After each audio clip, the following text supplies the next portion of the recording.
వారాంతాలలో వేదాంతాలు. పూర్తి వివరాలకు చదవండి రేపటి సాక్షి దినపత్రిక.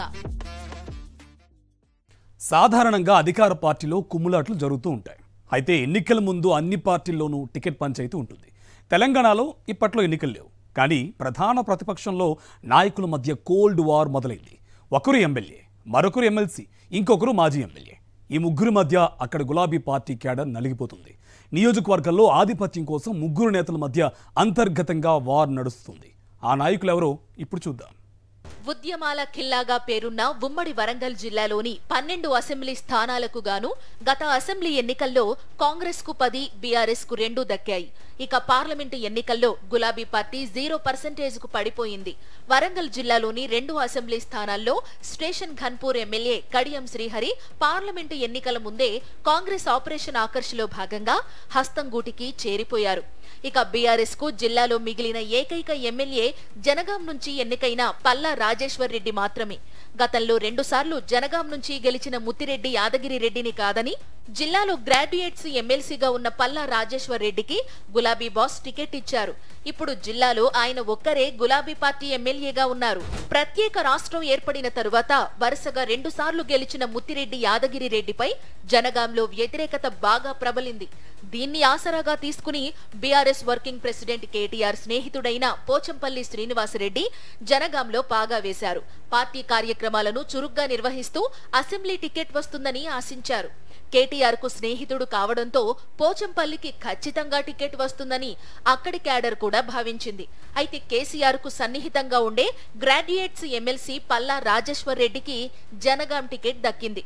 ఇక చేసేది లేక పోచంపల్లి పార్టీ నాయకత్వం మాటకు కట్టుబడి పల్లా రాజేశ్వర్ రెడ్డి విజయం కోసం పనిచేశారు. కేటీఆర్ కు స్నేహితుడినైనా పార్టీ అధినేత కేసీఆర్ వద్ద లాబీయింగ్ చేయకపోవడం వల్లనే తనకు టికెట్ రాలేదని పోచంపల్లి శ్రీనివాసరెడ్డి వాపోయారు.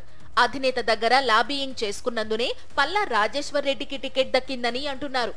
ఎన్నికలై చాలా కాలం అయ్యింది. పార్టీకి పవర్ పోయింది. అంతా కలిసి పనిచేసి మళ్లీ పార్టీని పట్టాలెక్కించాల్సిన అవసరం ఉంది. అయితే ఎన్నికల్లో పల్లా విజయం కోసం పనిచేసిన తమను పట్టించుకోవడం లేదని పోచంపల్లి వర్గీయులు వాపోతున్నారు. కొద్ది రోజుల క్రితం పోచంపల్లి శ్రీనివాసరెడ్డి పుట్టినరోజు సందర్భంగా జనగామ పట్టణంలో ఫ్లెక్సీలు కట్టారు. కానీ పల్లా వర్గీయులు ఆ ఫ్లెక్సీలను తొలగించడంతో 2 వర్గాల మధ్య కోల్డ్ వార్ బయటపడింది. ఒకరిపై ఒకరు పైచేయి సాధించేందుకు చేస్తున్న రచ్చ పార్టీకి మైనస్ గా మారింది. అసెంబ్లీ ఎన్నికల తరువాత ఎమ్మెల్యే పల్లా రాజేశ్వర్ రెడ్డికి ఎమ్మెల్సీ పోచంపల్లితో పాటు అప్పటి సిట్టింగ్ ఎమ్మెల్యే ముత్తిరెడ్డి యాదగిరి రెడ్డితో సఖ్యత కరువైంది. ఇదే క్రమంలో ఇటీవల కేటీఆర్ బర్త్డే సందర్భంగా ఎమ్మెల్సీ పోచంపల్లి శ్రీనివాసరెడ్డి మహిళలకు కుట్టు మిషన్లు పంపిణీ చేశారు. జనగామ శివారులోని ఓ ఫంక్షన్ హాల్లో జరిగిన కార్యక్రమానికి ఎమ్మెల్యే పల్లా రాజేశ్వర్ రెడ్డి గైర్హాజరయ్యారు.